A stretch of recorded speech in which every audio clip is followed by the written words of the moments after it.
Want to rise above what holds you back? These are the stories of those fighting that battle. It might also be the story of you. I'm Dan Waldschmidt, author of Edgy Conversations and strategist of billion-dollar companies all over the world. This is Mark Minard, author of The Story of You, the guy who knows a thing or two about never giving up. You're listening to Elevating Beyond. Let's get started. Hello everyone, and welcome back to Elevating Beyond with a two-word mission statement: change lives.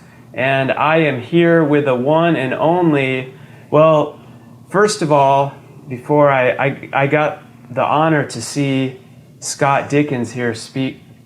Did I already butcher that? Yeah, Dikkers. It's okay. You guys know Everybody says that. 99.8% of the time I screw up.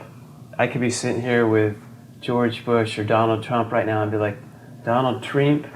Anyway, story of my life, but Dikkers. And you keep that in.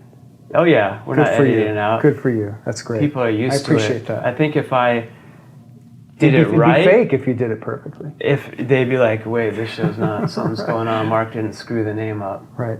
So yeah, that's pretty much how our show starts. I just screw the name up. Okay. We don't do any, no. But Dickens. I'm thinking of like the movie, the Charles Dickens? Yeah, maybe. I'm here with Charles Dickens. It's not a common name. Dikkers is a very uncommon name. Scott Dikkers, but not I don't even know how to say that. An incredibly amazing man from what he has done over the years. And I got to see you speak, and we're going to be talking about tons of things. The founder of The Onion, which and has over 30 books, multiple New York Times bestsellers. Yeah. One of them right here, Outrageous Marketing, which just came out. We'll get more into that. That's the latest book, yeah. And like The Onion, by the way, when I found out Scott was going to be on, I think we talked a while ago through, we had the same speaking coach at a point. And she was telling me all these awesome things about you. I called you to get a reference on her. Oh, that's right. Yeah. That's right. So Mary, you should, I needed my kickback. No. But I started looking into The Onion more as you were going to be on. I had heard about it, but honestly I was like, all right, let me check this out.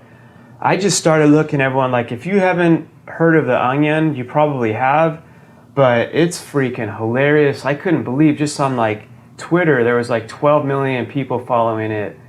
Just on Instagram, it was like 2 million, and so much interaction, and that's not even the actual online.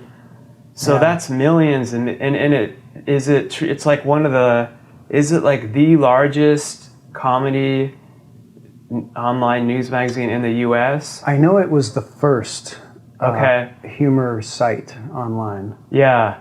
And it's probably the biggest, probably like the most, I don't know if you can quantify this, the most prestigious online humor. Because there are things that'll pop up, I don't know how they do it, out of China or whatever, and suddenly they have like 1 billion followers. Like 9gag is a thing. Yeah. It's just huge. I don't know how they got huge. They're doing a lot of, user-generated content and a lot of video and a lot of memes, and aggregation and stuff like that. The Onion is all original content. Yeah. So probably in terms of original content that isn't user-generated, I'm sure it's the biggest. Yeah. And millions on social media following us. And part of it is like, The Onion produces content, and I'm not involved anymore, so I'll slip sometimes and I'll say we, because I've been involved with The Onion for so many years. Well, yeah, you're one of the founders. And I still think of it as like my puppy. It is. And my child that is now grown up and is doing well.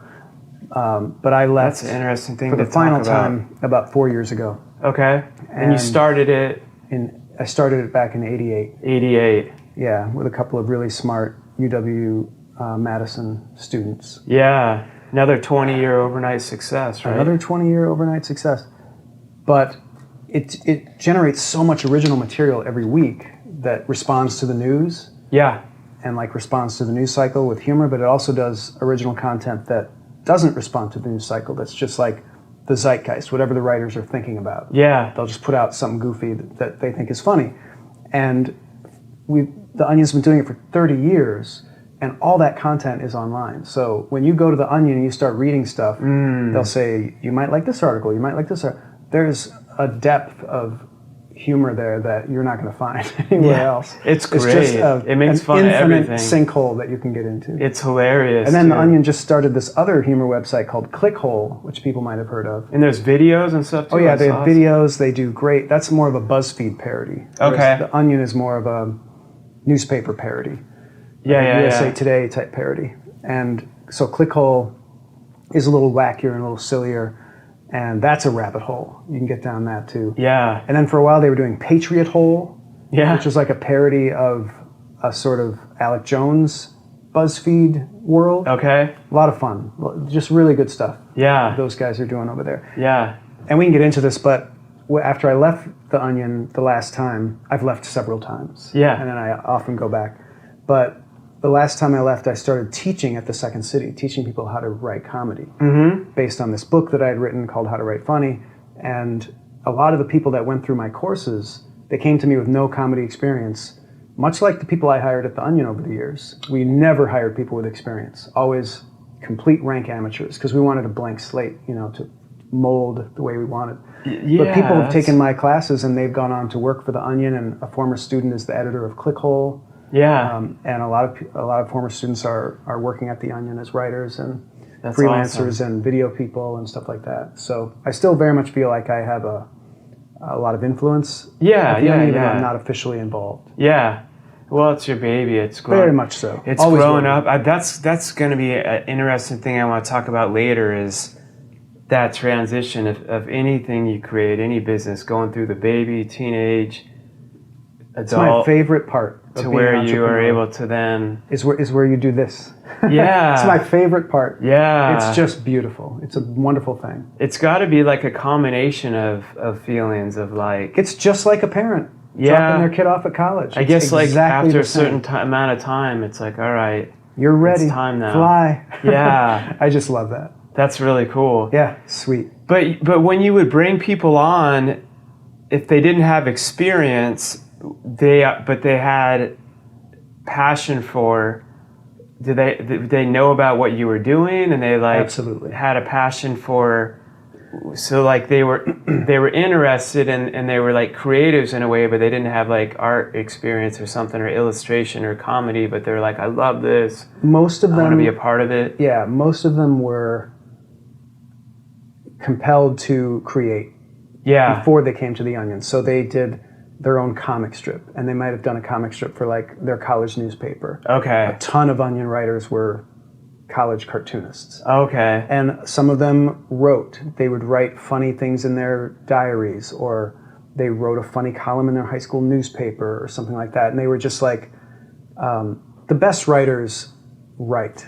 Yeah, and, yeah. And they're just going to find a way to write somehow or other. That's right. And so when they would come to us, they would see the Onion distributed on the street. And I'm talking way back before the internet, Yeah. when the Onion was just a free newspaper in Madison, Wisconsin. Yeah, yeah. And people would see it on the street, and they would come and offer to write for us. And they would submit articles and cartoons. And yeah, you can spot people. Like I would look for people like me who were just like obsessed with comedy, obsessed Yeah. with trying to make funny stuff, Yeah. who had a unique voice, who were really smart and funny and interesting. And we threw all those people together and built this team of just amazingly talented people. And there wasn't a lot of turnover for like 20 years. So like in the Onion's Wow. formative years, from 88 to about 2008, Yeah. it was almost exactly the same staff. Really? Very little turnover, yeah. Wow. And now there's been a little bit more turnover, but there's like the editor-in-chief, Chad Nackers. I brought him on as an assistant graphics guy in 97, I want to say. yeah. So he's an old timer, and Todd Hansen, who was started I think in year 2 or 3, who was head writer for many years. He's still involved, Yeah. and That's so cool. Tim Harrod, who came on really early, I think in the mid 90s, he's still involved. Wow. Yeah, so it really is an amazing process to bring those people in and see them grow as writers. Yeah, yeah. Because once you're part of a system like the Onion, where you have to generate content, there's a deadline, all their natural ability that they developed and their natural compulsion to write is channeled into like a very professional environment. And they build their skills so beautifully, and they get to be masters of satire.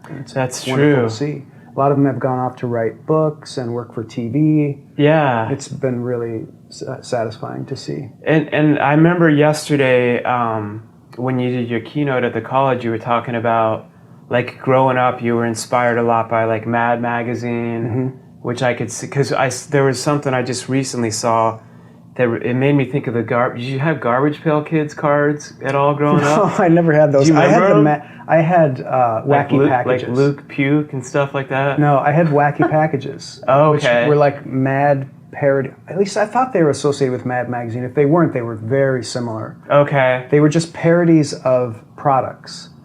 And they had fake names that were parody names, like Milkbone dog biscuits. Yeah. Would be like Milk Phone or some stupid thing. And you know what I mean? And they were like well-made, well-drawn.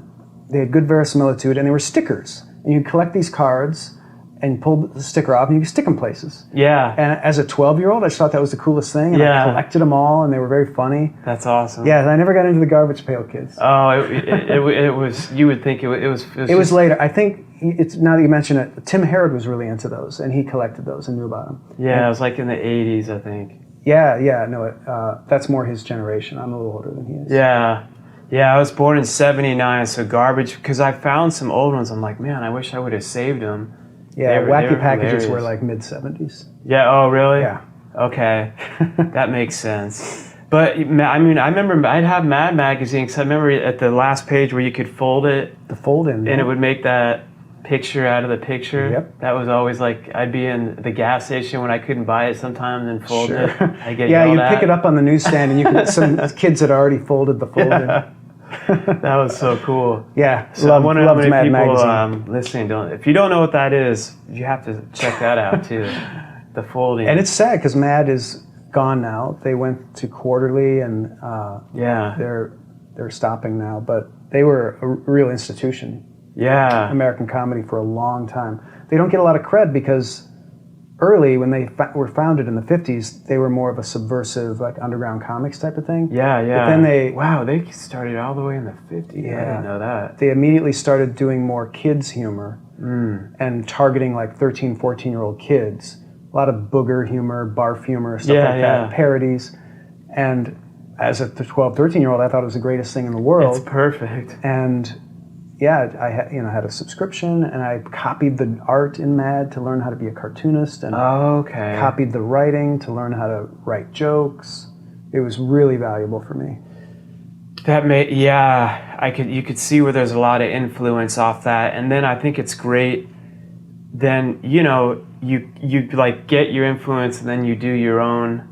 You put your own self into it and create your own thing. That's how the best artists start, and I think Picasso said that, like the best artists steal or whatever. Yeah, and I think call it borrowing. Well, the way I see it is when you're starting and when you're a kid and you copy Don Martin from Mad Magazine, you're doing it exactly like Don Martin. You're just tracing. You're learning. And you're learning. It's like you're learning from a master. And then if you kept doing that, that would be kind of pathetic. Yeah. You develop your own style and your own look, and it's going to be heavily influenced by what came before you. Every artist is. That's right. And once you find that confidence and comfort in your own voice, then you're sailing, And Onion is obviously its own voice, different from Mad Magazine completely. Absolutely. Yeah. Absolutely. With some similarities, though, because Mad Magazine would do these beautiful parodies, and the Lampoon, too, to be fair. I was just thinking of that, too, because I watched that documentary lately. I was too young for that. Yeah. So I never got into the Lampoon, but I've studied it since, obviously. Yeah. And they really raised the bar on parody. The whole idea of Mad Magazine parodies were kind of playful and obviously fake, but the Lampoon made parodies so real that it looked like they were the real thing. Like they did a great parody of a Vietnamese baby book in the early 70s. I remember hearing that on the Michael documentary. O'Donoghue, and it's just brutal. It's like baby's first shattered limb, baby's and just dark and horrible. But it looked like a baby book. It looked completely real. And so, The Onion is a parody of a newspaper and a news website, and the whole point is you want it to look exactly and sound exactly like a real newspaper. Yeah. So definitely learned that from Lampoon and Mad. And there's so many other things to go from that, but I have to remember to ask you about the Weird Al. We can talk Weird Al. That's in the Mad Magazine arena. And people are used to my ADD or whatever the heck you call it, but with that too, like everyone listening, because there's so many people that they've either started their own thing or whether they're authors, business owners, entrepreneurs. There are a lot of people that are like getting into doing their own thing. And what I've always explained to people from my experience and everyone I've ever talked to is like your influence, like you have your mentors and stuff, and then you have somewhat of a vision, but you're figuring out like the how along the way. Absolutely. And a lot of people I've seen get stuck and they're like, well, you already knew your whole demographic, and now like with your company, and then now you have your podcasting. I'm like, I did my first episode in my freaking car, like with the sound was terrible. Yeah. I didn't know what I was gonna, and I just kept figuring it out, but then I've seen some people with social media and stuff that will completely like copy, like literally someone's process that they'll make a profit in the short term, but they're exposed, like how to master success and 5 easy steps, buy my course and they're literally like saying word for word. But then when it gets in depth of really asking them how, like I've known someone that like recorded his thing in a fake mansion, saying like, you can be successful like me. Look, that's my, and I was just like, and I met the person at one of my speaking events, and I just remember I was like, what are you doing? And I was just like, what? I understand like you got to market stuff, but when you're teaching people to build a company when you've never had one, yeah, and you're just flat out lying, isn't the same thing as learning from your mentors. It's not the same thing as faking it till you make it. Like that's a legitimate strategy. Yes. But lying till you make it is not. What's the help explain the difference to the list, like the fake it till you make it thing? So I'm going to use a rock climbing analogy. Okay. Because I'm a rock climber and I love it, and I'm insufferable with the rock climbing analogies. Yeah. Because it's such a great metaphor for life. Because you're climbing. I had the only blind human to summit Mount Everest on my show, by the way. Wonderful. Yeah, that's fantastic. That's not mountain climbing, though. That's a suicide mission. And that's not rock climbing. It's mountain climbing, and it's different. Yeah. And I would never do that. Yeah, and he's rock blind. climbing is like crazy. A cliff, 100-foot cliff, or more. But yeah. Minimum 100. You can use a top rope. You can lead climb. But anyway, when you're rock climbing, sometimes you don't see a handhold. Yeah. Above you. And so oftentimes on a good cliff, on a good climb, there's one just above your reach. So you grab what you can like down here, and then you smear your feet like on just a flat surface of the cliff where there's really no foothold. You just sort of hop on there and smear, and it's like going like this. Yeah. Just enough to push you up a couple of inches, and you reach, and there's a little bomber handhold right there. Okay. So you can go a little bit more. That's faking it till you make it. Okay. Like you literally didn't have anything to stand on. But you got there. So something like finessing your resume to sound really good, to get in the door. Yeah. That's faking it till you make it. But then you're going to deliver once you get... Exactly. You're going to deliver the best you can.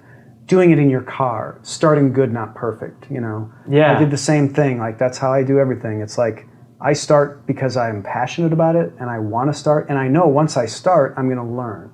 Yes. And then I'm going to look back later, and I'm going to see those first efforts. I'm going to be like, oh, that was so pathetic. Yes. I didn't know what I was doing, but I couldn't have got where I am now if I hadn't done that. You have to go through terrible. Everybody wants to start perfect, and it's just, it holds up a lot of people. I see that happen a lot where they're like working on something for 2 years before they unleash it. And I always tell those people, look, there are competitors who opted for the start good, not perfect strategy, who already started their thing, and they've learned so much in that 2 years that you've spent trying to perfect your thing. They're already better than you, and they're already more successful than you, and you haven't even started. Yes, it's a key. Yeah, it's a key. You see that a lot. It's a compulsion that most people have. It's probably an instinctual thing. They're just scared of the exposure. putting something out there that's kind of crappy and dealing with the haters, saying you suck. What are you doing out there? Hey, I don't care. I'm starting this thing. You have the time. You suck that you have time to say that. Exactly. So yeah, just it's the way I always do it. Me too. And it works. And I think everyone listening understand, like, the Onion is like this major worldwide phenomenon. But go look at issue 1. Exactly. Black and white, not very funny, newsprint, 8 pages, maybe 12 pages. A joke on the front page about Mendota Monster Mauls Madison was the headline. So it's like a local joke. Nobody outside of Madison's going to get it. We couldn't have gotten where we've gotten now if we hadn't done that. Yeah. Because you learn over time, local jokes aren't that accessible outside. So let's do universally accessible jokes so that people in LA and New York will get them. Yes. And then people in the comedy industry will discover it. And most college humor publications that I encounter do the same thing. They're doing local humor. Yeah. And I always tell them, all right, you can do that, but you're just limiting yourself. Yeah. Like, how does that help you? Especially in this day and age when you're online. That's very true with online. Why are you doing that? Yeah.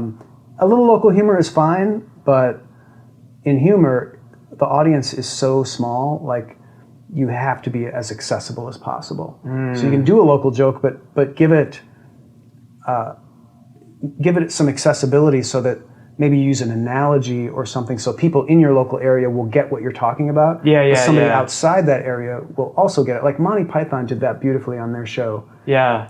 Monty Python's Flying Circus, where they would do local jokes about British politics in the late 60s that as a teenager when I was watching their show on PBS, I didn't get them at all, but they were hilarious. Yeah. I totally got the humor. Yeah. Like the whole election night coverage of the silly party and the sensible party. Yeah. Fantastically hilarious. I always remember, when I think of Monty Python, I always just remember the always look on the bright side, and they're on the cross. Right, and that's from The Life of Brian. Yeah, and they start doing the little dance. Right. Before that was after the show, obviously. Right. But they knew how to make humor accessible. Yeah. Even though they were doing some local stuff. Yeah. And if they were sitting here right now, like sharing their thing, they'd be saying, we started with not knowing what the hell we were doing. They all did TV shows before that show. Yes. Like more rinky-dink shows. And you look at that show now, it looks pretty rinky-dink, but they all had shows. Before they had shows, they had college reviews that they were doing. Yes. People are always... There's no overnight success. There's no overnight success. People who are successful, especially in comedy and entertainment, do it from the day they discover it. Yes. Andy Kaufman is performing in front of his mirror as a kid. Yeah. Steve Martin is performing for people at the magic shop where he works, Yeah. And they work their way up. And so people don't see that side of it. They never see that. And so it's critical. And I was doing that. I sold band candy in high school and I performed for people. I'd go door to door and just tell jokes and like try to be funny. Yeah. They would buy my band candy, and that was a really valuable experience for me. And I drew comics for my high school newspaper. Yeah. But then, so I run into people all the time who say, "Oh, I'd love to work for The Onion," or "I'd love to write for a TV show. I want to be a cast member on SNL." Mm-hmm. And I'll say, "Well, what kind of comedy have you done?" "None." "All right, well, good luck. You're never, ever, ever going to get those jobs. Period." Well, I can't just immediately start on... That's what they think. People will ask too, I want to be a guest on...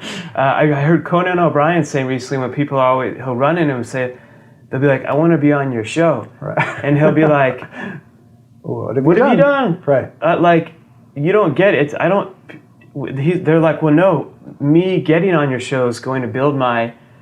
Then I'll take off. I'll be so great." No, I have people on my show like Steve Martin that have worked 30 plus years to get to where they got, to have something to share. Exactly. To be able to have the honor of being on the show. Absolutely. People don't want to go through that dues paying period. Yeah. Nobody likes that. Yeah, and there's no other way to do it. They want the instant gratification, which we were just talking about. Yeah, they like when I was younger, I falsely assumed that you're just born with a talent. Successful That's a myth people. that persists. And it made me like comedy go down. That's when I got in trouble in my earlier years. I thought I was stupid. I went a whole other, ended up almost dying in jail. Yeah, it's a whole other. everyone listening knows that thing. But yeah, and it was like, I would think, well, they were just born with it.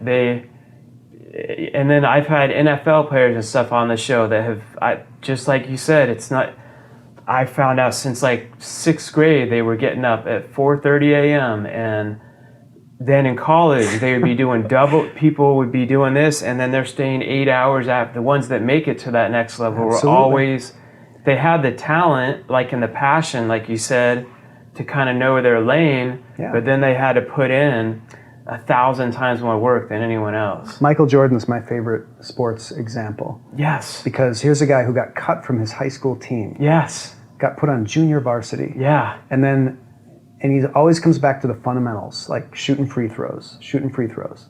And like he is, I mean, I guess everybody thinks a couple of players are better than him now, but like at the time in the 90s, he was a player unlike anything anyone had ever seen. I grew up he could fly. He could. And it was just amazing. It was crazy. And it looked like the most beautiful natural talent you've ever seen. Total myth. It's all hard work. Phil Jackson said Michael Jordan and Kobe Bryant are the two hardest working people that he's ever had on his team, that he's ever worked with. Yeah. Behind the scenes, they would put in more hours. Absolutely. And that's why, like, obviously he had talent, but talent so comes much from more hard work work. in. I believe you can develop talent 100% by working hard, because I didn't start out funny.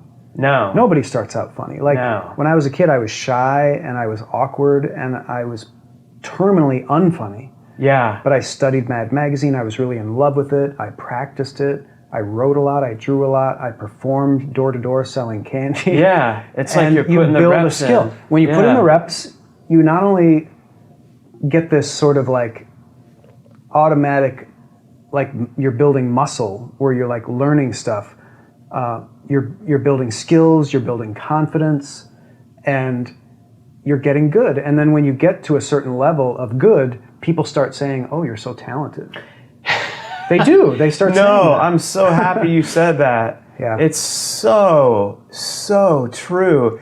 And I'm just thinking, like, yesterday when you were speaking, there was like 1,000 people there, and you were young, you were more to yourself, you were introverted. I dropped speech class 3 times. I always share that when I speak. And people, because say in my younger years, I was there and I saw you come and speak, and I'd be like, that Scott guy must never have had fear of public, must be nice and never. But that's what, like, when I do the whole, like, this show and these conversations, I'm almost like speaking to the younger me, almost like the stuff that I wish I would have known, the real truth. I do the same thing with my whole How to Write Funny business is marketed to Scott Dikkers at age 13. Yes. Because I was searching for a book on how to do humor and how to get into the humor business. Yeah. So I write this book, How to Write Funny. There was no book. Yeah. Steve Allen wrote a book called How to Be Funny, I think. I'm spacing on the name of the book. Famous book. And I got it from the library and I read it, and it wasn't a book on how to do comedy. It was like his secretary wrote down some random things he had said. Yeah. It was like anecdotes and stuff. It was a total worthless book. There was no how-to book. And so I wanted to write one after doing The Onion for so many years and figuring out, okay, I know this craft. I know how to write humor. I'm going to put it in a book. And you've built people, and you've taught, like you said, not only have I done it myself, but I've hired and taught and trained people who've gone on to great success. The Onion is a great success. So I feel like I have the credibility, I have the knowledge, totally doing this book. And so, I market it to myself, and then I'm doing courses. I just launched this course called Comedy Business School, where it trains people how to get into the business of comedy. That's cool. Which also mystifies people. Like I said, they come to me and they say, I want to be on SNL. Or can you look at my script? Can you read my story? Read my book and tell me what you think. And I have to tell them that's not how it works. Yeah. That's not how it works. Publish your book. There's no excuse. Get it on Amazon. These days, Yeah, get it out there. Publish a blog. Go on open mics, start doing your stuff. When I hear about you organically, then we'll have a conversation. Yes. And so nobody tells people that. That's how we come from two totally different life backgrounds, but we wouldn't have heard. It was like we both were doing our thing and got to a point that we had the same. I wouldn't have even known why I needed a speaking coach, a charisma coach, whatever, till I got to a certain point. But that's how people. It's like you keep doing stuff, and then because then I had the false mindset. Well, successful people just have it easy because they all know each other. They're in the then club. I've learned Exactly. it's as you're doing stuff, you meet other people that are doing stuff. That's a whole other level of what you get by doing. Besides building the skill and creating talent, is you make connections. And you meet, even when you're an introvert like me, you're going to meet people and make connections. Yes.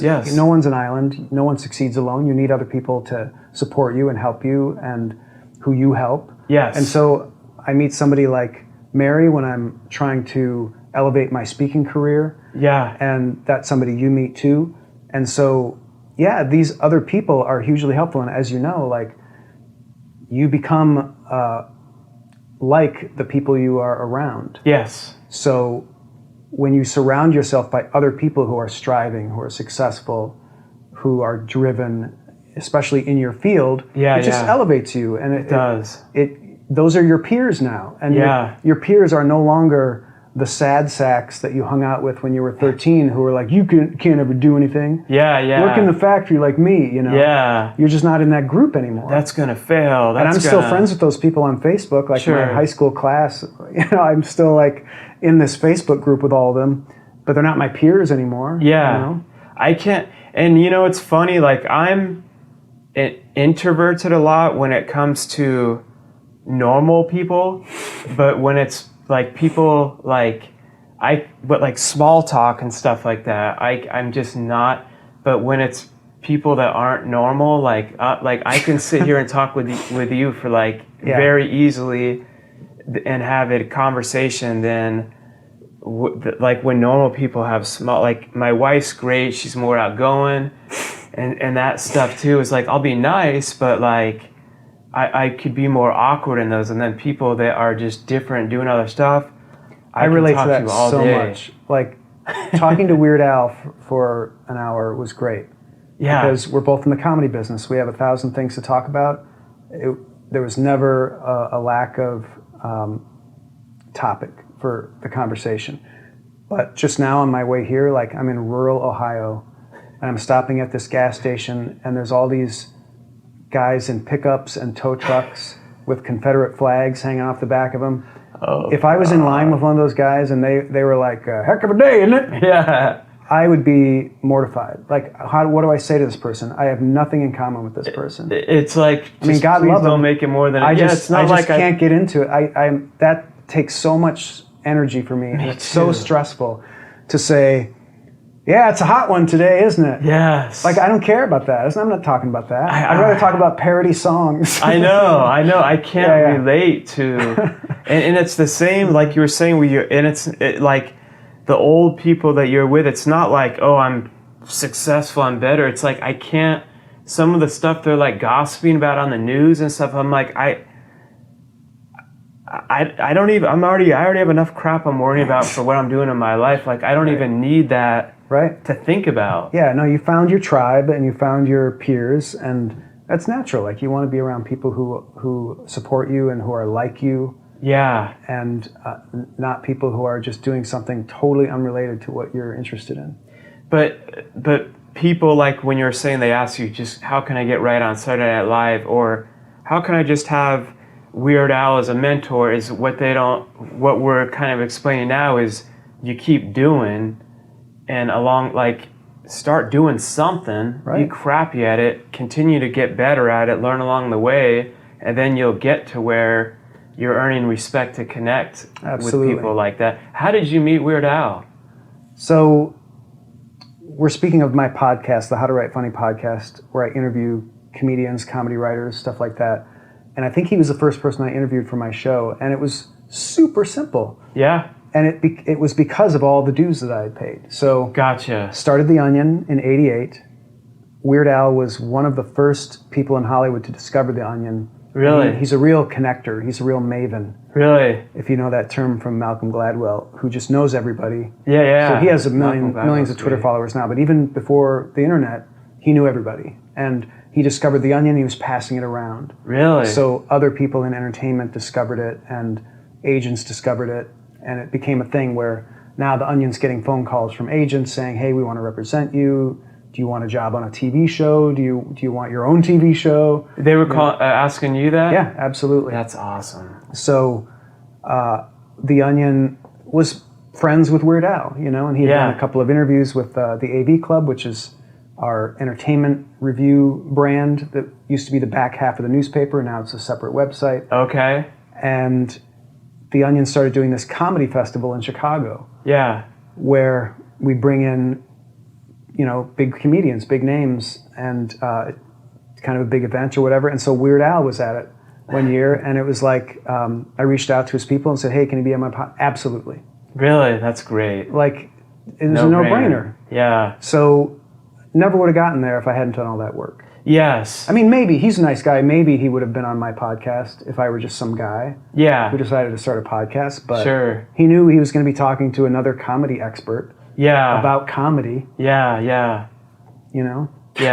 So the event, did he perform a song, or he just talk? Yeah, he does his act. I think he showed his movie UHF and talked about it. Kramer was in that. Huh? He sure was. Yeah. Michael Richards. Yeah. Michael Richards. That's a really cool classic movie, unique movie. Yeah. Yeah.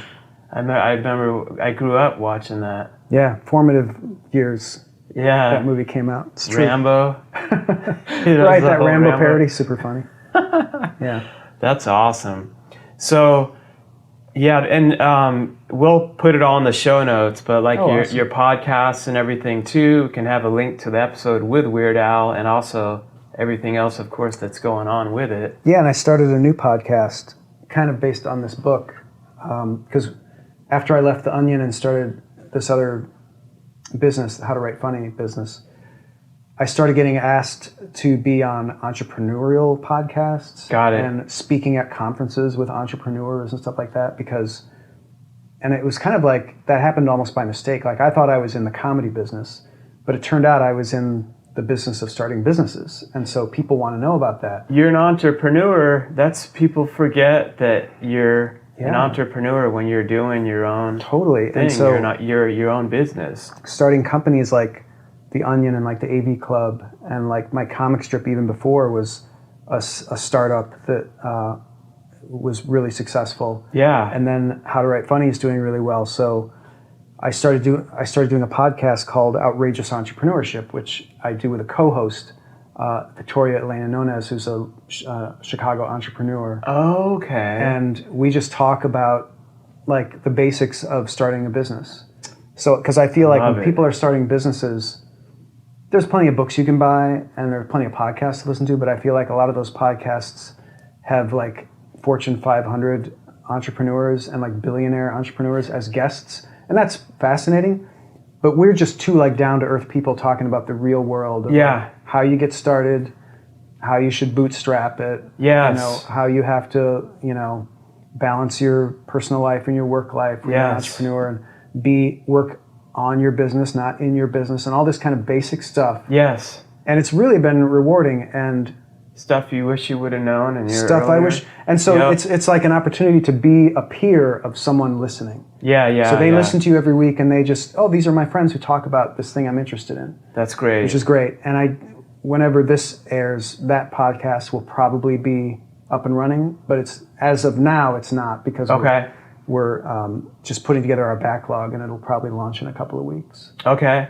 If you have the info, we'll put it on. Yeah, I'll give you the info. This will probably air about the next couple of weeks. Okay. So could well be up.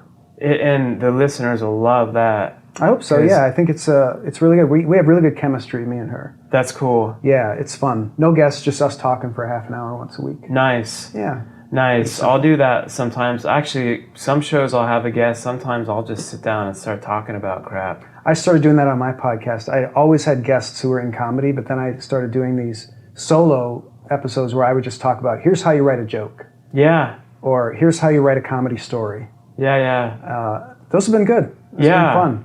it's interesting how and I was just like, we'll see what happens. People were like, Exactly, hey, that's what that I was did. good. I was like, oh, cool. That's what okay. I do. Yep. But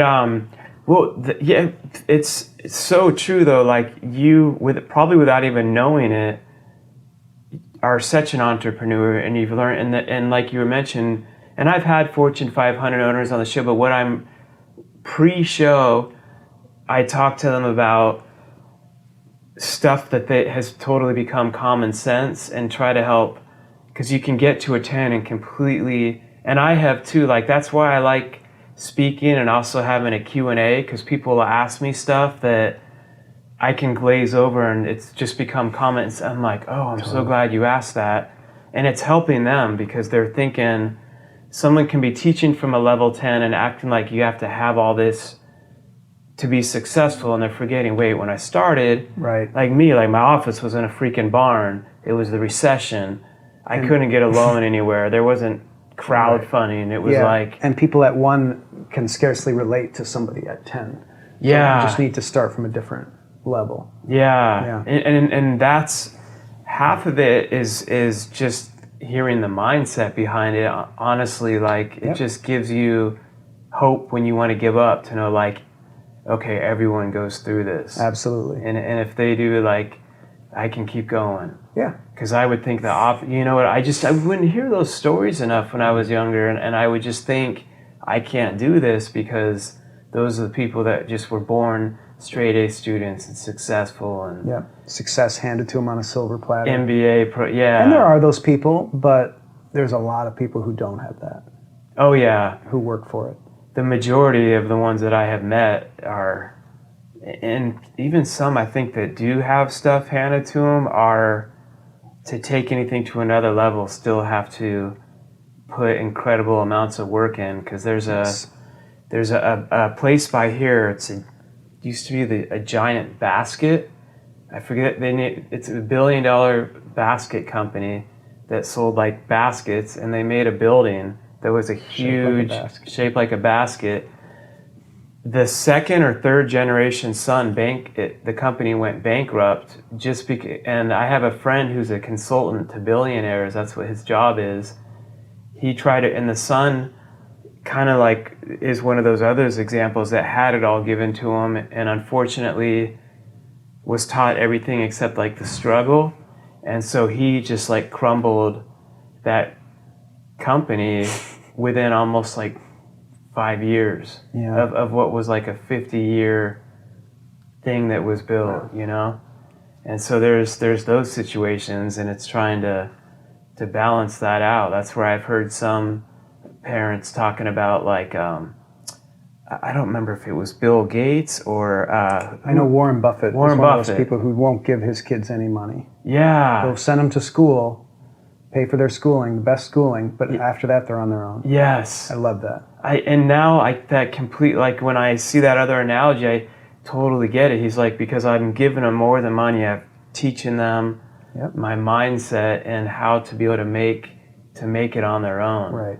Which is like the opposite of what happened with that. And I'm not, I mean, you know, as a parent, maybe that guy had nothing and was thinking, by doing this, I'm giving him everything. But if you're not teaching them, it's like killing the lion and constantly bringing it back to the tribe and not teaching them ever how to hunt on their own. Spoiling is awful. Yeah. It's like you want to give more. I feel like you always want to try to be a better version, and I hope my kids are better versions of parents. You want to do your best, but then you have to weigh out the natural consequences. Yeah, it's tough because the impulse is to spoil them rotten, obviously. Yeah. It's not helpful. And you have kids? I have one. You have one? How old? 10. 10? I'm sorry, 11. 11? Yeah. How's that going? It's great. It's the best ride in the park. Yeah? That's what I always tell people. Yeah. And he's an only child, and so I'm very conscious of only child syndrome, where you see only child's, it's not a word, only children grow up and feel like they're entitled and like they should get everything they want. And so I do this thing with him, and his mother and I are separated, but we talked about this, and we co-parent really well. That's cool. But this whole idea of engineered neglect. Yeah. So like purposefully not be available for him once in a while. Give him the experience of having 4 other siblings and like, oh, you wait here because we have to deal with this other sibling now. That's healthy, and that helps people know, oh, I'm not the center of attention.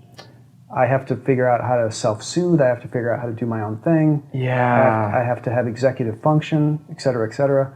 So I do that. Yeah. It's like if he wants to do something, sometimes they go, no, sorry, I'm not available. You know, it's tough. I hate it. No, and it used to be harder. Yeah. But it's working because he's turning into an amazing kid who has great executive function. He knows he's loved. Yeah. But he also doesn't believe he can expect that the world is going to be presented to him on a silver platter. Yeah. He knows he has to work for things, and he knows he has to be self-sufficient, self-reliant. Yeah. Yeah, it's fun. It's great. That's something with my kids, I'm always teaching them if they're needing money for something, even if instead of just saying, Dad, can I have $5? Just, what can I do to earn $5? I'm like, just rephrase that. Right. And sometimes just them asking, I might just be like, hey, can you just help do the dish in 5 minutes? But at least it's changing give me $5 to, and they'll start to redirect themselves. Hey, Dad, what can I do to earn $5? Right. And at least just like that little flip right there is. It sounds like maybe your kids are older. Well, we took in our nephew, who we've raised since age 9. He's 20 now. Oh, okay. And then my stepson is 18, but I've been married to his mom since he was 3. So I call him my son. He calls me, raised him his whole life. Right. But no, then we have 3 other kids. It's craziness, and we're done. But our youngest is 4.5. Okay. And then my girls are, it's hard to keep up, 11 and 12, 6th and 7th grade. Right in the neighborhood of mine. That's great. We have enough to have a basketball team, actually. That's so great. So yeah, different challenges at all levels. Yeah. Like with the 4-year-old, I remember those days it being about teaching him to say it's no big deal. That was the biggest thing, because everything was the end of the world. Everything was like bawling and like, wah, whatever. And just teaching him to say the words, it's no big deal. Like, and then no matter what would happen, like, you can't have this candy now, maybe you can have some later. No big deal. Because otherwise that would be like a tantrum. Yeah. And that was fun. I like that, actually. That was really I'll fun. have to use that. It's no big deal. And make it a thing, make it a point of pride. Yeah. Can you say that? Like, it would be really impressive if you could say that.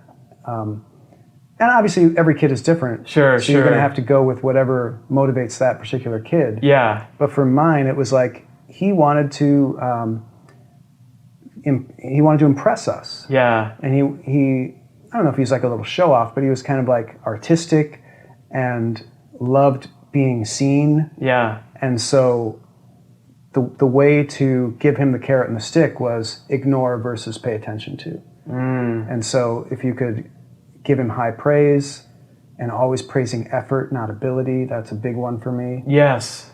Such a big one. I agree 100%. I was maniacal about that. His grandmother, the most beautiful, wonderful woman in the world, my wife's mother, best grandma ever, would come over and he would do something or say something and she would say, oh, you have such a good memory.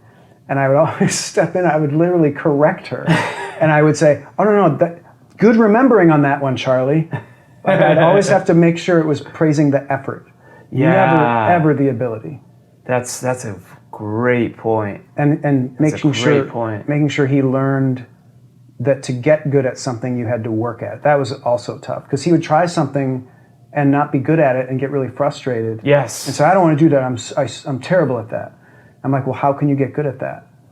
And then over the years, like it happened with a few different things. Yes. It was one project, then it was another project. Lately, it's been soccer.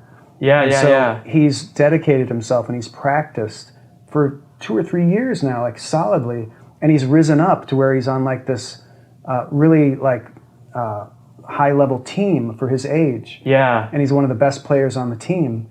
And he knows the reason he got there was from the work. And also when he and I would practice together, when he was younger, he was like 8 or 9. Yeah. I would play the hardest I could. I would kick as hard as I could when he was at goalie. Yeah. And he would get hurt, and he would cry. I heard and he would Gary, say, I just can't, heard can't Gary you make Vee it saying easy this exact same thing. Can't you go easy on me? And now he's thanking you. I would set him down, and I would say, no, Charlie. And I would remind him, when my father played chess with me, he beat me every single time. Yeah. Just wiped the floor with me. And I always showed up, and I always kept playing, and it was one of the proudest achievements of my life when I finally beat him. Now that's the key there, is like it's a totally different level of proud, because I really earned it. Yeah. Yeah, so he does thank me now. He thanks me for making him cry by hurting him playing soccer. And that's a thing, I don't want to get too like gender biased about it, but that's a thing fathers do. Yeah. Mothers are often not hard on their kids. They mother them. Yes. They're soft on them, and there's a place for that. It's wonderful. But they need both. A father needs to be like more of the tough love, like, here's how you toughen up, kiddo. No, I agree. For boys and girls. It's important. You need both. There's times where I knew what I needed to go to my mom to, and then there's times, look, my dad would, if I'm doing something, Dad's come, and I needed that. Yeah. I needed that, and my mom couldn't, I could get away with more, but then also there's times I could go to her with stuff that I needed to, and it's like both in a healthy way, balance things out. And if it's a same-sex couple, there can be a parent who's more the good cop and the bad cop. Absolutely. I think it can totally work. Because they kind of usually, it's more of almost like a personality thing. Yeah. I know one guy who, they're not a same sex, he's married to his wife, but he's a stay-at-home dad. And the traditional roles are kind of reversed. And that's more naturally his, and his wife's super driven, so she takes it, but they both know that the key is just know who you are and what your strength is, and then put that into it. Totally, yeah. And they make it, someone could be like, oh, you're a stay-at-home, but he's like, I don't care, look, I know who I am, I'm happy, and and silly. She does, and it's benefits. And it takes a village too, having friends and other adults who bring in different sorts of mentoring and parenting and guidance. That's all great. Yeah. That's super important. Yes. And it's a lifelong learning. And you were talking about leadership and stuff yesterday too, and a lot of that, there's different things that goes in there. It's like what you were saying with praising the effort. Yeah. It sounds like the way you would hire people, because that's with my company Dreamshine with special needs, it's the exact same way. We don't just hire people. Okay, in the old days I would. I'd be like, we need someone so bad. You got experience. You can, because it was a little different. We have to have a certain amount of staff per individuals that we have to be in the ratios and stuff. So I'd be like, you got experience. You've been in the field. We need you. It's great. Let's start. But then I started learning more and more that there was a whole other level of we've some of the greatest people that have that willingness to want to learn, and like you said, that effort that has built, we had the lowest turnover in the entire state. It was 11%, and the average in my field is 78%. Wow. Which is crazy high. I'm speaking on it next month, but it's been 13 years of learning so much about beyond that, and the different, you were saying with even delegating and different levels of leadership, and learning how to get out of my own way too. And you mentioned it too, people on my team are smarter than me in some areas, and sweet, that's okay. Do it, make it better. I don't have to have an ego and be because I'm the CEO and owner, no one, you can do that better. But I also say too, don't just have an idea, actually, because anyone can have these great ideas, make it happen. Yeah. So I always see the best in people. And so if I see somebody with a little bit of a spark of writing ability, or a compulsion to write or be funny or whatever, I would bring them on. I'd give them a chance at the Onion, no experience necessary. And they might flail a little bit for a while. And there was one writer I talked about yesterday who was kind of almost tone deaf comedy-wise, and the other writers didn't like him and wanted him fired and stuff.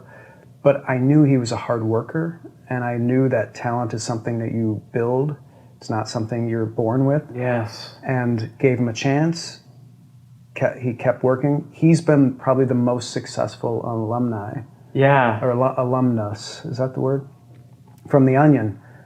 He was the co-executive producer of The Daily Show with Jon Stewart. That's great. And he co-created The Colbert Show with Stephen Colbert. Really? He works in Hollywood now on sitcoms. He produced a movie. That's so cool. Yeah, so it's like you have to give people the chance to fail and learn and grow. And so I'll hire somebody with passion. I'll hire a Rudy. Yes. Before I'll hire someone with an impressive resume who doesn't seem to have a lot of passion for that field. I feel like they're a dead end. I but the other person, the sky's the limit. Yes, I always say like I will hire character over education any day of the week. Totally. And I'm not against education. No, it's fine. I've had someone that had more like degrees than a thermometer apply for a position that I have for my highest executive, like the admin that runs my whole program. And the person that does it has her high school degree, and started doing and was the heart willing to learn, always wanting to learn, meeting weekly, the best that I've ever had. I had people that had so many different things applying, and they were like too much of drawing like all these graphs and sit like, here's how I can like, okay, cool. Are you willing to? That none of that really applies to how are you willing to learn? You're going to have to be willing to learn to do it the way we do it. But I have 3 MBA. I know that's great, but I started with a barn. Like you have to be, it doesn't. Yeah. And they weren't, some of them weren't. And it was just like, okay, like you said, that whole talent, there's another side to it too. And I love that story you just shared though. I never knew this part of like being a business owner, an entrepreneur, of like raising people up almost like your children in a way. And you think of that like you helped, and I'm not saying it like an ego way, it's like a gratitude thing. Like you are able to help teach people and they grow within your company. Yeah, the company gives them an opportunity to ply their trade. Yeah. And because they didn't start a company, you did. Yeah. And so they come to work for you, and you're paying them, and they're doing work for you. That's an even trade. They're also getting, you're both getting something even deeper than that. You're getting an asset that they're helping you build. Yes. And they're getting lifetime skills. Yes. Lifetime experience and knowledge that they can go off. That's their asset. Like, yeah. Now they have greater earning potential, they have greater experience, etc. And one of my big things with people is free them and just let them go. So The Onion was a very unusual company in that way, where there were literally no job requirements. Like it was just come to the weekly writers meeting, pitch ideas, and write 1 story a week for writers. That was it. And that freedom allowed people to be weird and be misfits and not show up for days on end. They would never get fired. There was never any question. Like they knew they had a home there. Yeah. And that built so much, not only loyalty, they loved The Onion. And they would have never left it, never defied the culture. Like it was a family. Like they felt so integrated. But beyond that, it allowed them to build this ability and become so hardworking and just so slavishly loyal to the vision. Yeah. That they were just unstoppable. And you just step back and you realize you've created this, like you said, it's almost like this, a child goes off to college, runs for president, gets to be the president, and you're just stepping back in awe watching this beautiful flower bloom. It is, yeah. It's one of the principles, in my book I talk about the 13 principles of what I call outrageous marketing, which is the way I built The Onion, the way I build my other companies, and I analyzed other companies that are in totally different arenas like health, food service, etc.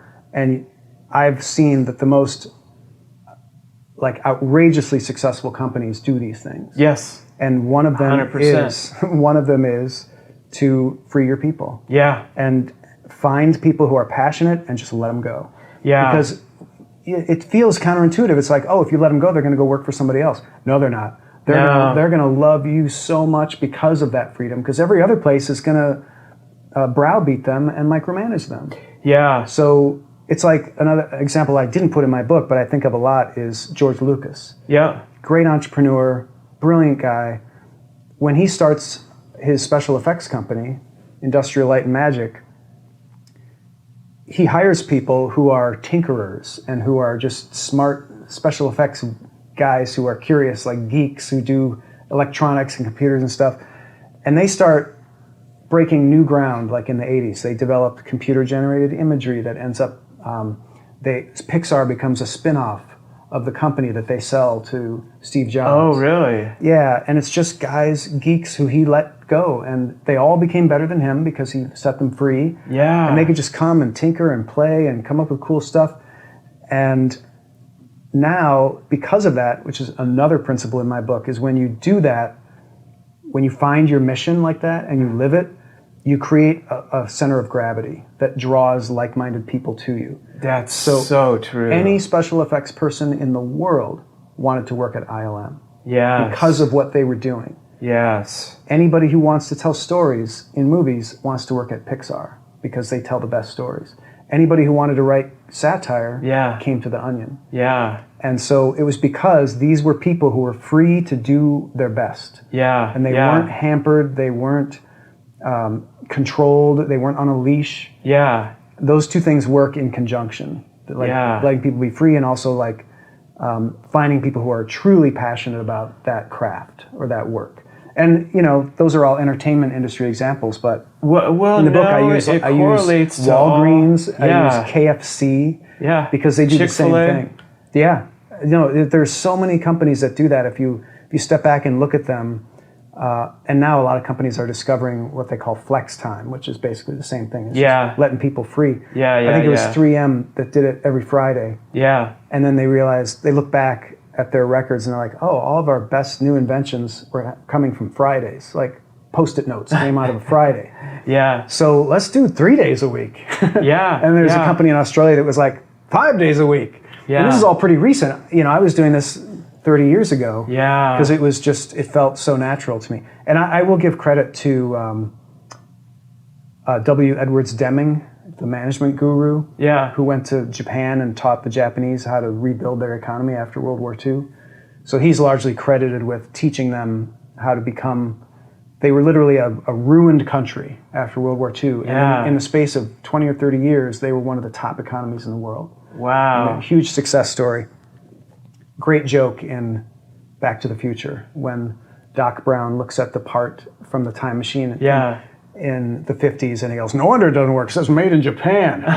And Marty's like, what do you mean, Doc? All the best stuff is made in Japan, because Marty's from the 80s. That's awesome. Yeah, so I had the great privilege of being a part of this conference, a management conference. Peter Drucker is like one of W. Edwards Deming's main disciples. Okay. And so he was like his number one.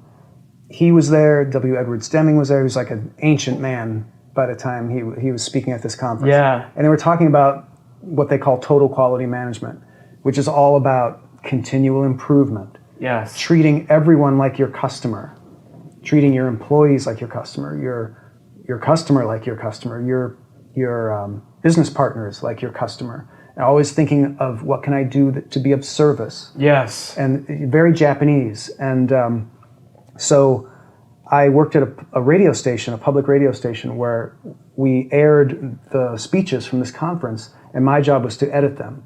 And W. Edwards Demings was so old that his speech had like almost a 20-second gap between each word. It was just a horribly, agonizingly boring speech, but it was really smart. Yeah. So I went through, and this is back in the days of tape editing, like, you know, actual sticky tape and razor blades. I had to cut out those 20 seconds so it was usable on the radio. Oh, wow. And I kind of memorized everything he said.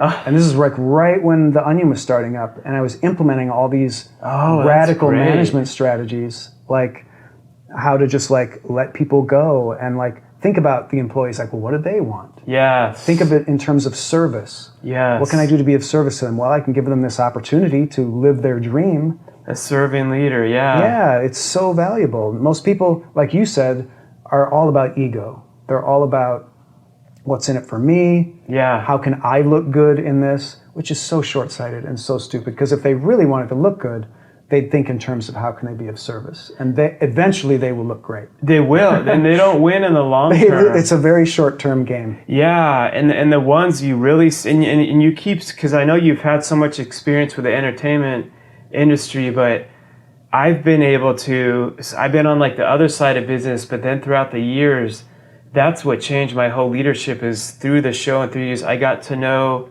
people of all different, whether it would be actors, whether it would be publicists, whether it would be musicians. And then I would have like Fortune 500 owners that I'd connect with, like Dave Ramsey. Yeah. And I would start to, the ones that were doing it the right way, I would start to see these same, everyone had their own culture because you want your culture to be unique to you, but like these same kind of foundational principles that I would see for places like that you were saying that were outrageously That's what I got. I successful. counted 13 of them. Yeah. Yeah, it sounds like you had 16. I'm eager to see what your other 3 are. Yeah. And some of that's like what I've personally inputted like into my company too. Yeah. And yeah, I want to check this out after this also. But at the end of the day, like it's really cool to see there's a lot of people doing awesome things. And then also the fact that you can look at people that work for the Onion and see some people will be like, well, how could you be happy for them if they left and went and did that? And it's like, that is so awesome that I was able to be a part of like that growth and they were able to, I look at that as like, if that was part of their journey and that was the next step of it, and someone's like, well, isn't that betraying you? I'm like, no. Like if that, why should I hold them back from, absolutely, if that's what their dream is? It'd be different if they came in and like stole all of our stuff and then went. I've had, that could be a whole other episode, and that's part of what we all go through too. That's the flip side benefit of giving people freedom, is when someone's not a good fit, you find out immediately. True. So I'll just tell you this brief story of this roofer who I hired, and I treated him the same way. He came to fix my roof, and I just let him go. I said, okay, it's your responsibility. You do the roof. And first day, he didn't show up. So he didn't even show up for work. Yeah. He called me, and he's from Mississippi, and he goes, yeah, Scott, sorry I couldn't make it. I'm going to be there tomorrow morning, first thing, 7:30. You're going to see me 7:30 a.m. And I said, all right, great. We'll see you at 7:30. The next day, he doesn't show up. And then the third day, he doesn't show up. So now I could have micromanaged him. Mm-hmm. And after the first day, I'm like, you get your ass here. 7:30, you better get to work. Make him come. Yeah. And that would have been a whole nother trajectory. The trajectory that I was on, where I was like, hey, okay, you're not here. I immediately discovered what a loser he was. Yeah. After 3 days, he doesn't show up. And then his wife shows up. Wow. And she's like, has he been here working? Because he told me he's been here working. And I'm like, no, he hasn't been here. And they got into a fight. They got divorced. He'd been on a drinking bender. It was like, oh, wow. I am so glad I discovered that quickly. Yeah. What a nightmare that would have been. Oh, my gosh. But that's a good perspective. You pass the ball to somebody. To have. It's they like, have a I seat, learned this quicker. It didn't work. They fumble. It's like, okay, you're off the field. Yes. You know immediately. Yes. But if you pass the ball to somebody and they run for a touchdown, you're like, okay, I got the right person. Yeah. But if you micromanage them and like hold their hand all the way to the end zone, you're never going to know what they're capable of. No, and in my earlier years, I would do the wrong, and I throw myself, and that's why I love what you keep saying, talent, leadership. It's not something. It's a skill you continue to grow and work on. Totally. And I would micromanage in areas because I would be so overprotective of our clients and this and that. And with some people, I would overdo it, and then counterintuitively had some good people leave because, and then I had to take they felt too constrained. Yeah, and then sometimes I'd be keeping some of the wrong people on the team that were really good at the job. They had the skill, but they didn't share the cult. Like they like would be negative and like lash out to the other, and it was up to me. They weren't going to change, and I'd meet with them, and I'd be like, this, and that's not micromanaging when you're like, this is not okay to be doing this, like the way you're acting. And they're like, oh yeah, and it went on and I was being too much. Honestly, it was a point I had to fire them, and I didn't, and I let it go on for like 18, almost 2 years. Wow. And I lost some good people. They're like, good people aren't going to stay around that crap, no matter how good. And then I finally, like one day he totally flipped out. I had no choice but to get rid of him. And no one enjoys firing anyone, but I learned the next day when I came in, it was like the whole atmosphere changed in a positive way. And it was like, there was like this thick cloud of negativity that almost was becoming the new normal that I was allowing us to get used to. And then I realized from there, like, whoa, never again. So now, like... A good realization. Yeah. I mean, and it took learning it the hard way. And then I realized, whoa. And that's when I was like, man, I've got to this is on me as a leader. And I remember I apologized to the whole team. And people weren't used to seeing that. Like, oh, I'm like, yeah, I'm so sorry I was letting that happen. That's... like, I'm going to make this, what can I do to make this better? And I still because that's the way I step back, but I'm like, I need you to be accountable and own your wins and your mistakes. And I still do the same thing today. Like if I screw up, like at our all team meeting, we'll make sure like everyone will hear a certain thing. And that I've had people, some ego times would be like, doesn't that make aren't you look weak as I'm like, no. It actually takes more confidence to be able to be like, I'm totally sorry. And it shows people that you care, not as like a hack. It's like, because you really do. And then that, it like, that builds the unity. Yeah. And then you see other people I've had on my team will do something and I watch them take accountability in front of the whole team to something that they didn't have to do that, but they knew because they had seen me. And it's just like that. Right thing starts to become more your culture too. Totally. Building a culture is such a cool organic thing that happens, and it's all these little things. I was thinking of one when you were telling that story about how I'm a big believer in public praise, private reprimands. Yes. So yes. Always. That's in my book. Great.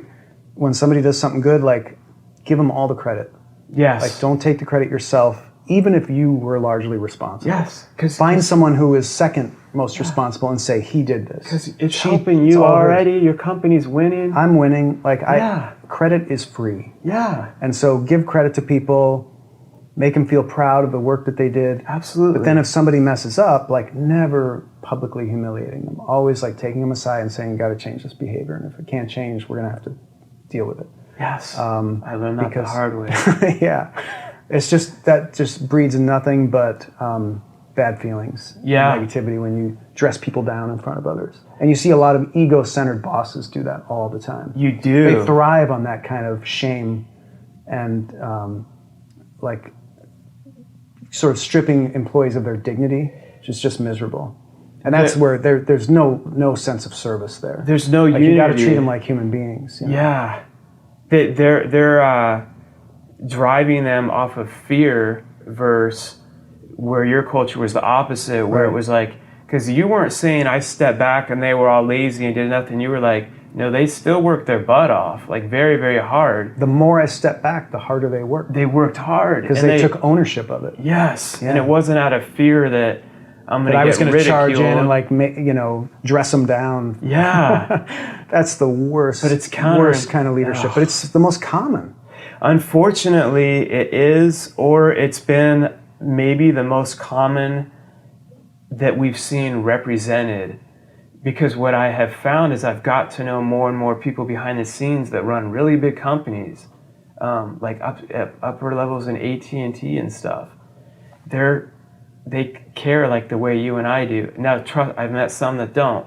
The sad thing is, I think in a lot of big companies, you get down to middle management, and it's like harder for the culture to drip down. It's trickier. And so most people are going to be ego driven and managed by fear, and most people don't like their boss, So it's kind of a cancer in business that I hope all these people and you getting the word out, like, just gets people to realize, people who are like kind of on the bottom rung should realize they deserve better and they can have better. Yeah. And they shouldn't have to be dealing with a lack of dignity or public humility or a boss who leads by fear or who has an ego. It's just not something you need to tolerate.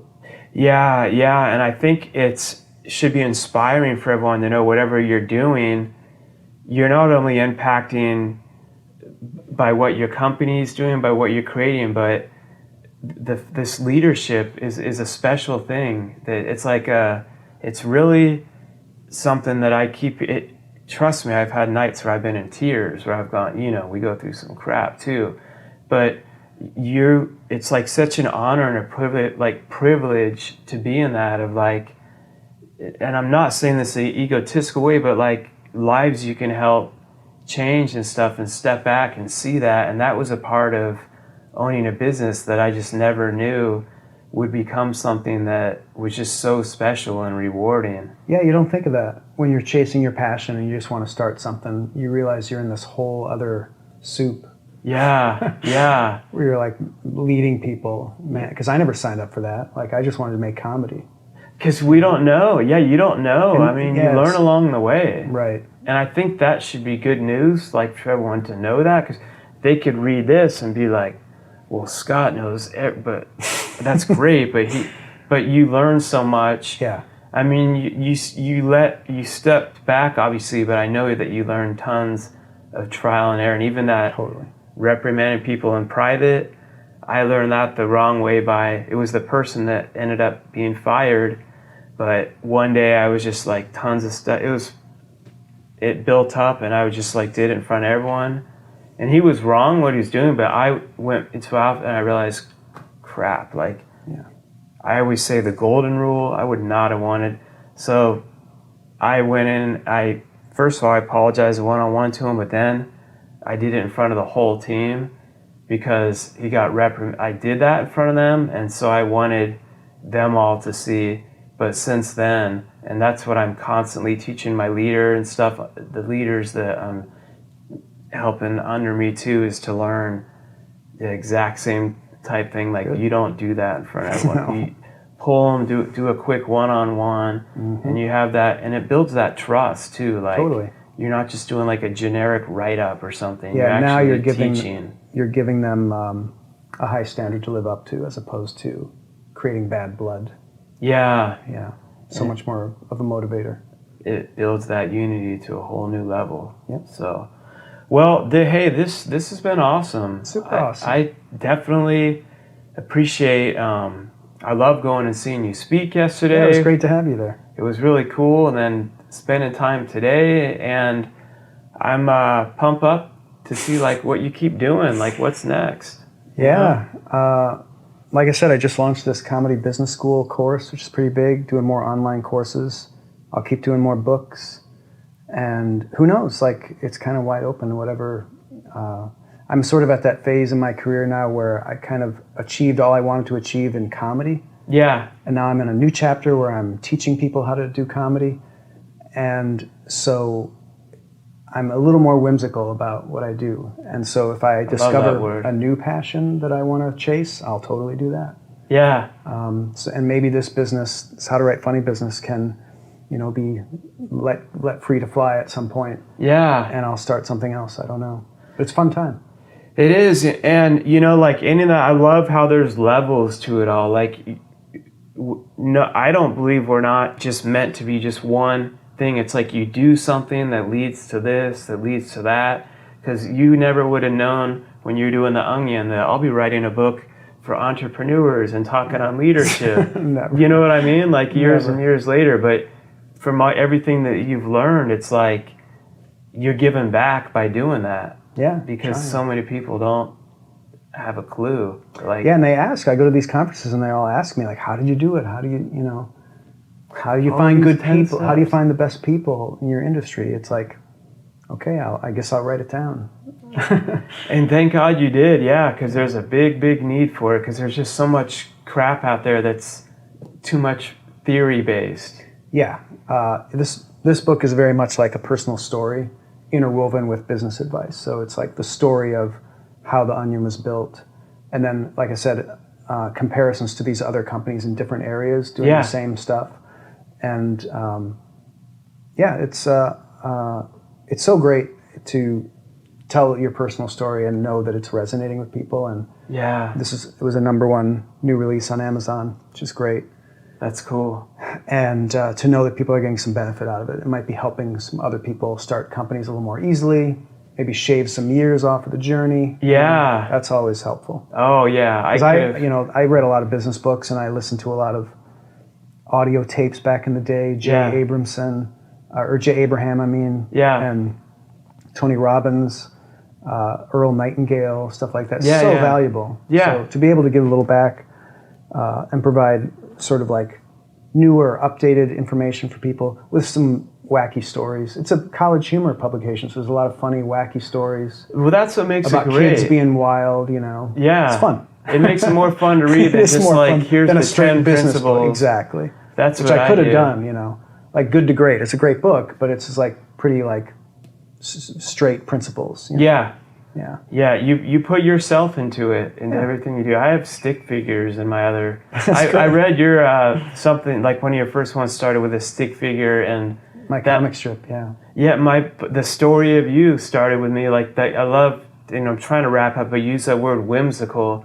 I love that word because years into having Dreamshine, like, I used to like to just do little random like in class, I wouldn't be paying attention. I would always just be drawing these little random stick figure stuff and just dumb things. And one morning I just started early in the morning. I had a little journal. I was listening to things. I started writing some stuff, and I just started doing a little stick figure drawing of this guy named Solid Dude.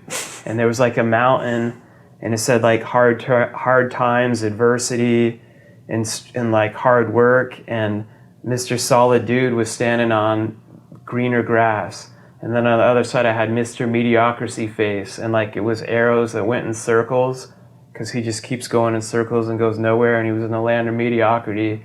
And then Solid Dude on the other side, and he's like, I'll be damned, the grass is greener on the other side. That led to my whole book, and that exact picture is like still on the front. That's cool. When I worked with the publisher, I'm like, we're putting that the way I have it, don't like make it look better, don't, because it started like that with that little pencil drawing. Nice. And I took a picture of it and like posted it on Twitter, and that people could have been like, this is the dumbest thing. I had no idea, but that like kind of started taking off in a cool way, and I'm like, oh wow, cool. But who the heck would have known that would have led to everything else, Yeah, you don't ever know. Just following your whims is wonderful. Yes, and I'm preaching to the choir because that's what I do. This guy has taken it to a mind-blowing. You have to go see Scott speak any chance that you possibly can, because I didn't even have time to get into like so many other stories where he talked about it was either China or Japan getting a hold of some of their stories and thinking they were real, and the sexiest man of the year. You have to go see him crazy stuff. Is it in any of your books? You sure? A lot of that stuff is in the book. Yeah. Okay, then I'm not even going to tell you. You have to get the book, because just those two stories alone are. I was there and I was like tearing up, laughing. It was good. The kids loved it. So, thank you so much for being here. And listen, everyone, that Scott said it so well. Like, be whimsical, and also talent. You're not just born with talent. It's about putting in the effort, and you have to keep going through terrible. That's okay. You're going to suck at first, and that's the only way to become amazing. So never settle, never give up, and keep elevating beyond.